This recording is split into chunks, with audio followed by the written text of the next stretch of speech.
تو نماز میں سب سے پہلے تو صبر کرنا ہے.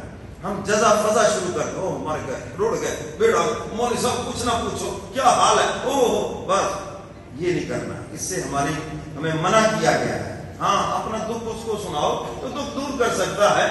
مثال کے طور پر ایک آدمی بیمار ہوا، چلیے ڈاکٹر کو بتائے کہ یہ بیماری ہے، یہ تکلیف ہے، وہ آپ کو اس کی دوا دے. یا آپ کسی عالم دین سے، کسی اللہ والے سے، اپنے مرشد سے، والدین سے کہتے ہیں میں بیمار ہوں، آپ دعا کر دیں اللہ صحت عطا فرمائے، یہ بھی ٹھیک ہے جی. لیکن یہ جو ڈنڈورا پیٹتے پھرنا ہے، جہاں جس نے کسی نے پوچھ لیا کیا حال ہے، اب آپ نے جناب وہ پورا بھنڈارا بکس کھول کے بیٹھ گئے، جی کیا آپ کو بتاؤں جی یہ ہو گیا وہ ہو گیا. اس کی ممانت ہے ہمیں، فرمایا صبر کرو. اور یہ جو ہمارے یہاں ایک جملہ بولا جاتا ہے، آؤ جی بیٹھو کو دکھ سکھ کھولیے، یہ خدا کے شکوے اور شکایتیں ہیں، یاد رکھنا اللہ پسند نہیں کرتے. پر میں دکھ اگر تیرے پاس ہے تو آ میرے دربار کے اندر سر بسجود ہو جا، میرے دربار میں دامن پھیلا، تیرے دکھوں کو میں دور کر دوں.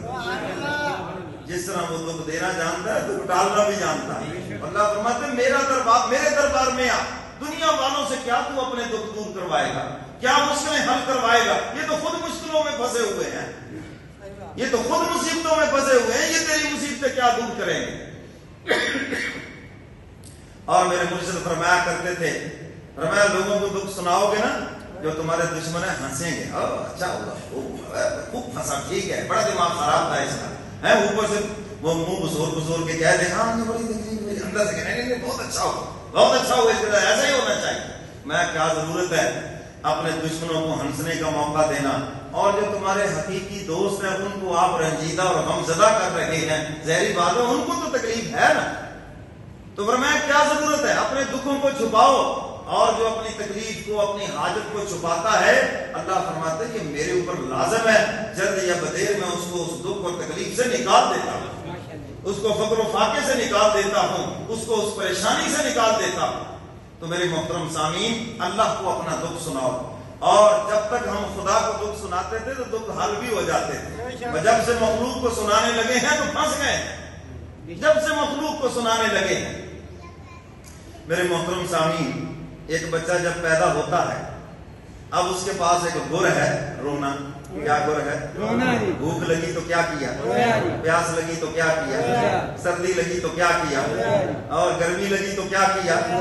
اور جب تک وہ روتا تھا سارے مسئلے حل ہوتے گئے نا، اللہ نے ماں باپ کے دل میں ڈال دیا، سارے مسئلے اس کے حل ہوتے گئے، وہ روتا گیا، مسئلے حل ہوتے گئے. ایک اللہ والے کہتے ہیں انسان جب سے تو نے خدا کے سامنے رونا چھوڑا ہے تیرے سارے مسئلے اٹک گئے.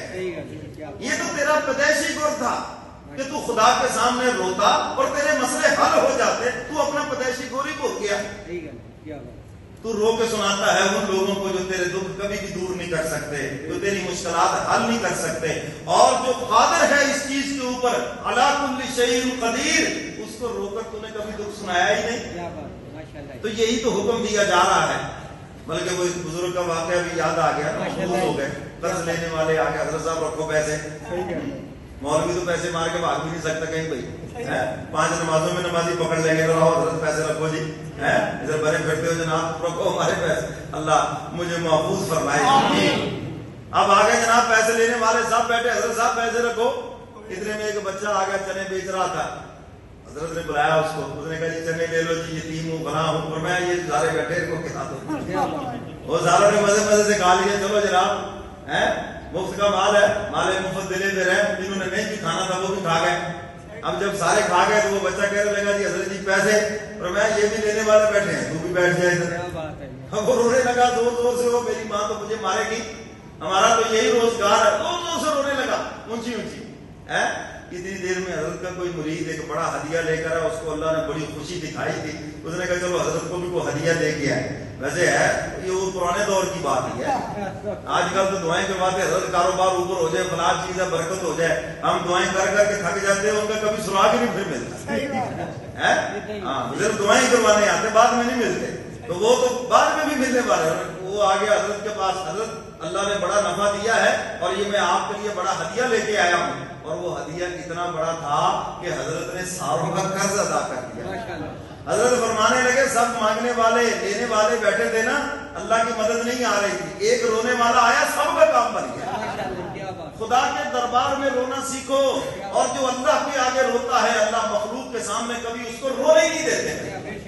جس کو خدا کے سامنے رونا آ گیا، دولتیں مل گئی ہیں مجھے آہوں کی، کیا کہا خواجہ فرید الحسن مجذوب رحمۃ اللہ علیہ نے، دولتیں مل گئی ہیں مجھے آہوں کی، ایسی تیسی اب میرے گناہوں کی۔ میں نے کہا خدا کے سامنے مجھے رونا آ گیا، اب ایسی تیسی میرے گناہوں کی۔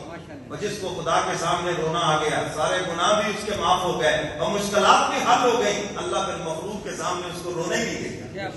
خدا کے سامنے رونا سیکھو تو صحیح، کسی خدا کے پیارے سے ذرا یہ گول سیکھ لو، پھر دیکھو کیسے کام بنتے ہیں، پھر دیکھو کہ کیسے مسئلے سیدھے ہوتے ہیں یا نہیں ہوتے۔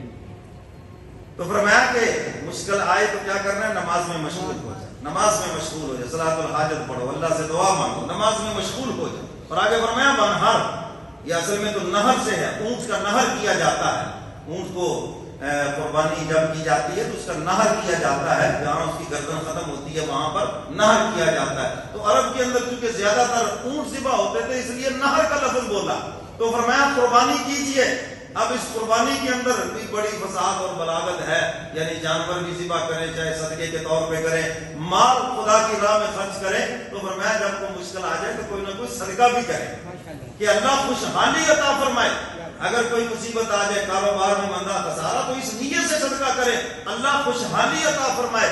اور جب خوشحالی آ جائے تو اس نیت سے صدقہ کریں کہ اللہ آنے والی پریشانی سے محفوظ فرمائے، جی آنے والی مصیبت سے، کاروبار کے اوپر کو آنے والی تکلیف ہے اللہ اس سے محفوظ فرمائے، اس نیت سے صدقہ کریں۔ اور جتنا صدقہ کرتے جاؤ گے ثواب تو ملنا ہی ملنا ہے، تمہاری نعمت میں بھی اضافہ ہوتا ہے ماشاءاللہ۔ اللہ تعالیٰ آنے والی مصیبت، بیماری، تکلیف ہر چیز سے اس کو محفوظ فرمائیں گے، کیونکہ جو صدقہ ہے یہ اللہ کے غصے کو بھی ٹھنڈا کر دیتا ہے۔ سمجھ آئیے بات کہ نہیں؟ تو فرمایا فصلی لربک وانحر، نماز بھی پڑھیے اور قربانی بھی، یعنی خالی جسمانی عبادت نہیں بلکہ مالی عبادت بھی ساتھ ساتھ کیجیے، دونوں ہی بات ہے۔ یہ مسجد کی جولی آ رہی ہے، سب حضرات پہلے پاسے نکال لیں اور مسجد کا حصہ ضرور ڈالیں۔ اور آگے فرمایا ان شانیہ کا هو الابتر، اب تعالیٰ فرماتا ہے یہ جو تمہیں کہہ رہے ہیں نا، یہ جو مجلسوں میں بیٹھ کر آپ کی شان میں گستاخی کرتے ہیں، بکواس کرتے ہیں کہ حضور علیہ السلام کی تو اولاد ہی نہیں ہے، ان کے تو بیٹے فوت ہو گئے، اب ان کا کوئی نام لینے والا نہیں، جب حضور دنیا سے جائیں گے تو جناب ان کا مشن ختم ہو جائے گا۔ اب تعالیٰ فرماتے ہیں نہیں میرے محبوب، آپ کا دشمن ختم ہو جائے گا، آپ کی نبوت و عظمت کے ڈٹ کے تو قیامت کی صبح تک بنے۔ سبحان اللہ، ہم تو آپ کے غلاموں کو یہ شان عطا فرمائیں گے، دنیا کی سپر طاقتیں ان کے سامنے گھٹنے ٹیکیں گی۔ سبحان اللہ۔ اور کہنے والے نے خوب کہا ہے نا حضور کی شان میں، ہے نام محمد سے آیا شان محمد صلی اللہ علیہ وسلم، حضور کا نام آئے تو کیا کہنا ہے صلی اللہ علیہ وسلم، 10 نیکیاں ملیں گی اور 10 گناہ معاف ہوں گے، جنت میں 10 درجے